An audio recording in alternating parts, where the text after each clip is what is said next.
Hey, friend. Good to see you. It's been a few weeks. Have you been well? Nice. Um, I'm actually glad that you stopped by this morning. You know, I was reading an article today about quiet quitting. Have you heard of it? As I thought about the concept, the way that it became best illustrated in my mind uh, is actually starting with a high school experience. I was raised in a dual business owner household. What that means is both of my parents own businesses, and my mom definitely ran our house very much like a business owner. When I was in high school, I was not an engaged student, and my mom tried to incentivize me to be more engaged by offering me carrots and sticks, incentives and punishments. It's a common way of parenting and also leading. She said, Chad, if you get straight A's, I'm going to give you a certain amount of money per A. If you get B's, I'll give you a little bit less money per B. If you get C's, feel fortunate you're not grounded. For every D, you're going to be grounded for 1 week. And any F's, you are grounded until you no longer have an F, aka you fired. uh, so I got straight C's because I hated school and I didn't want to be there. I blamed the school system, but that is a completely different conversation. I got straight C's except for one class, Mrs. Shaheen. Mrs. Shaheen was an AP English teacher, and I got an A in her class.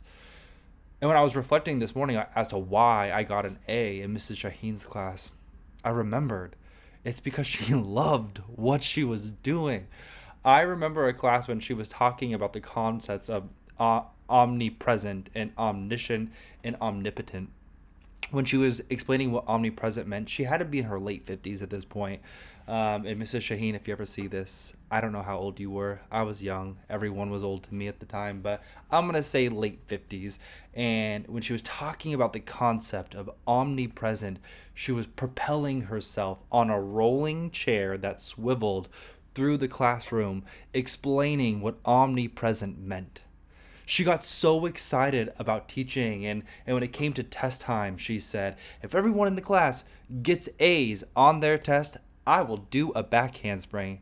And my friend, I believed her. You would have believed her because she was so excited about teaching children. And so I just remember that so much because it reminds me that when we're in a position and we're meant to develop people, we should feel excited about that. That's how you know you're doing something that you're meant to do, is when you're excited to do it. I was thinking about another example of when I ended up getting my first job. I got my first job because of my parents. My parents, like I said, owned businesses. I was terrified of the workforce when it came specifically to dealing with money. And all my friends were getting a job at the local Iceberg burger shop. And the only thing that you had to do, my friend Lee was like, the only thing you got to do, Chad, is you got to be able to count back change. And I'm like, I don't know what that means, but I'm sure it's easy. And I remember sitting in that interview and the manager giving me a 20 and saying something like it was $5. And he wanted me to count back the change and say 5 makes 10, 10 makes 20. I froze. There was something about that moment that had me so terrified. I couldn't count back the change. But when I finally was able to get a job, it was because my parents knew the owner of a local deli called Tom's Deli. And the owner is Tony Montano. And when I sat down with Tony later, she told me she didn't want to hire me. She thought I was an ass. But because she did business with my parents, she gave me the job. Tony was keen on counting back change, though. And when I worked with Tony, she was probably like 4 or 5 feet away from me at all times. And my job was to run the cash register. And in the beginning, there was a few times where I tried not to count back change. But as soon as Tony would hear that I was just trying to, instead of counting back 5 makes 10, 10 makes 20, I would say, here's your $15 and try to send them on the way because we had a long line of people and I did not want people to know that I could not count back change. As soon as I would try to do that though, Tony would stop making the sandwich. She would walk over, she would call the customer back, she would say, give him back the money, and she would say, count back the change. These two examples I think of because the first one is an example of, again, someone who loves what they're doing. They understand that young minds, or minds in general, or humans when we're working with them, they got to be engaged emotionally and they feel whether or not you love what you're doing.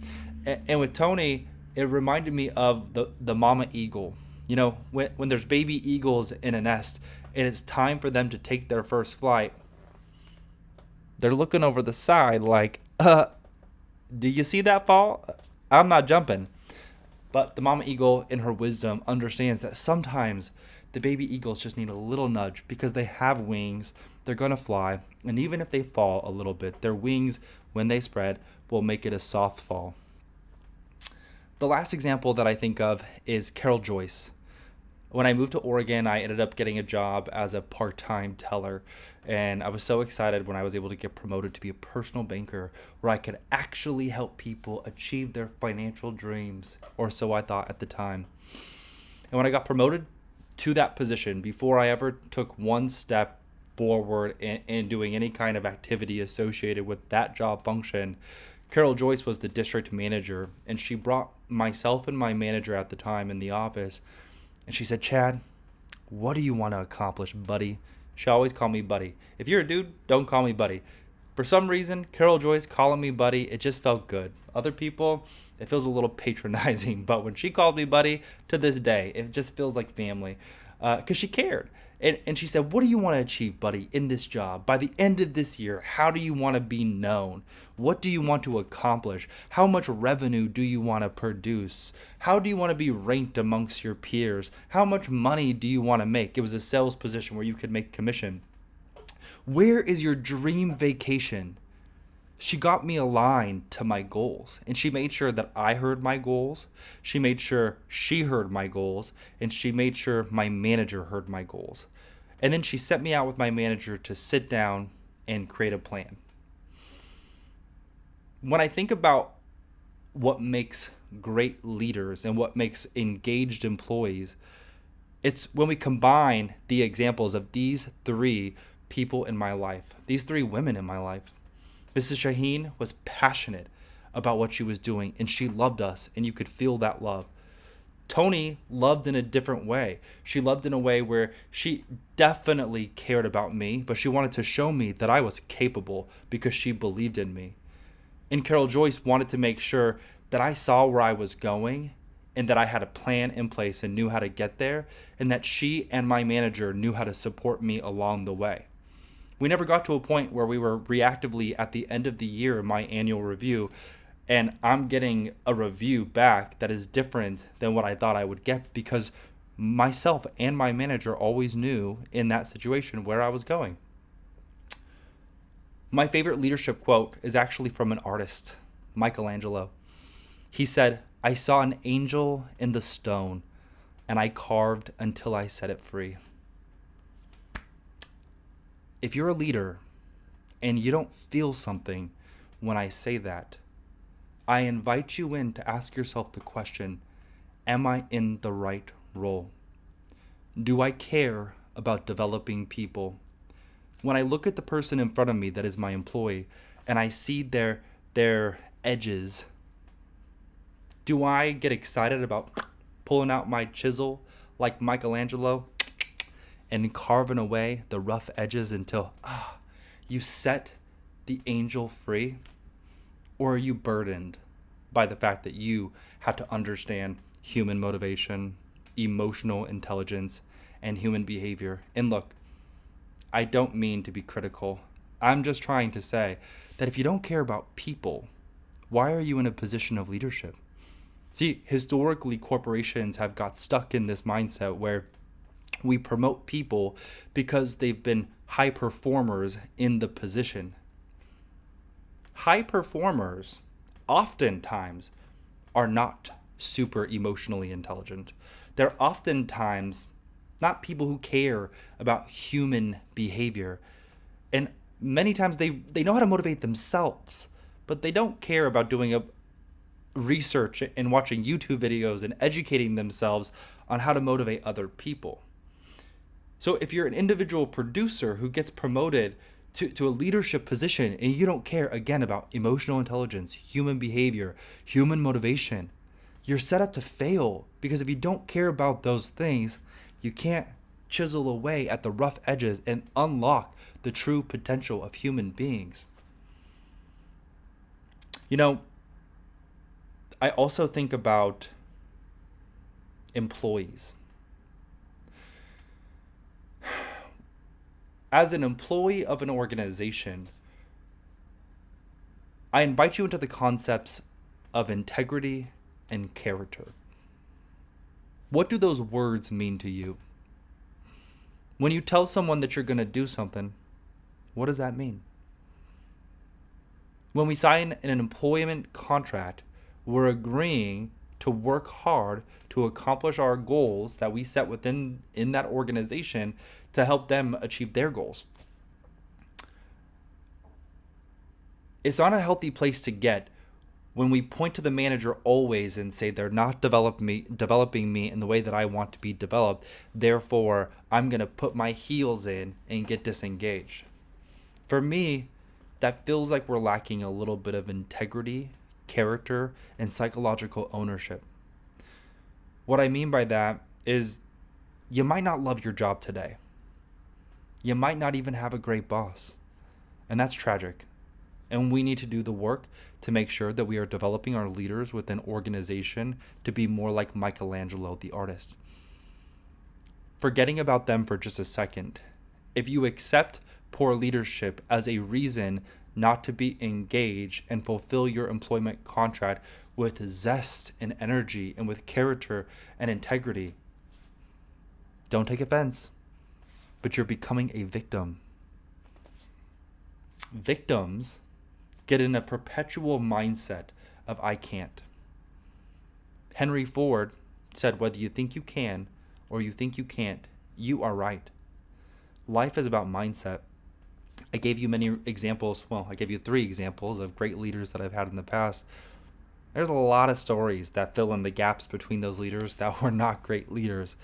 But when you allow someone else to control your behavior through their own negative behavior, you allow them to take something away from you.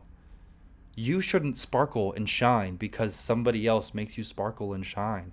Just as much as we want great leaders to unlock our potential, my friend, you have the opportunity to unlock your own. The question is, why are you not? If you're doing a job today that you hate, have you taken time to define what you'd like to do instead? I was talking to my nephew recently. He's 25 years old. He's becoming an electrician in southern Utah.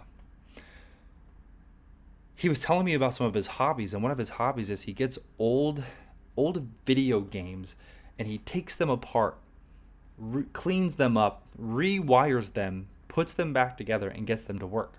This has nothing to do with the electrical work that he does today, by the way. He works on big buildings.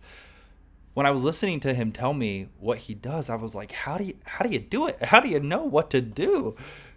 And he looked at me like I was silly. He was like, Uncle Chad, it's YouTube. I just pull up YouTube and it tells me how to do it.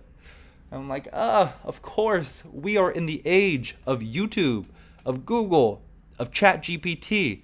You can download learning services like Udemy and learn anything. But you don't even have to do that. You can go to YouTube and learn anything. Today, if you find yourself as an employee of an organization who doesn't enjoy what you're doing, first I would challenge you, what do you want to do instead? What do you want to learn? What do you want to become? What's your purpose?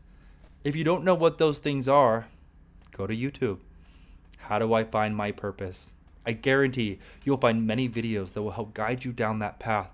And as you're able to define your purpose and the thing that you want to do instead, and look up the type of skill sets that you need in order to become that thing. How can you start applying those skill sets today to the job that you're doing? Sometimes we have to perform the job that we want before we can get there. Sometimes we have to be the difference that we want to see in the world. Well, Chad, it doesn't fit into the context of the job that I'm doing. Have you looked at doing some volunteer work in the community?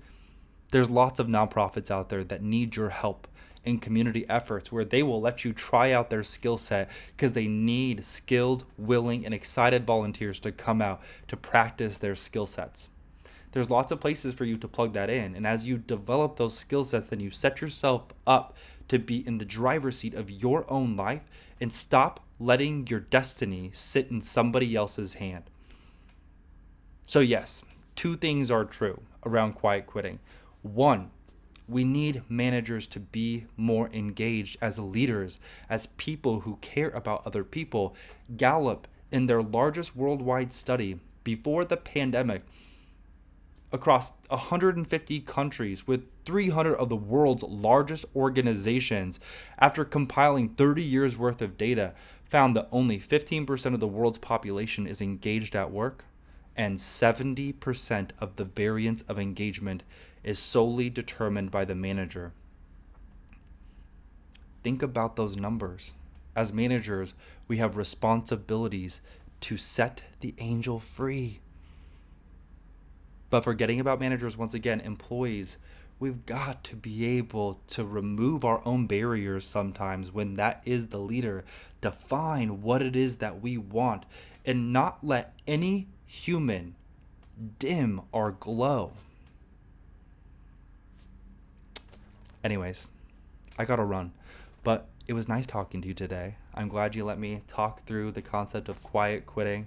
And remember, advice is like eating fish. You gotta pick out the bones. Have a good day.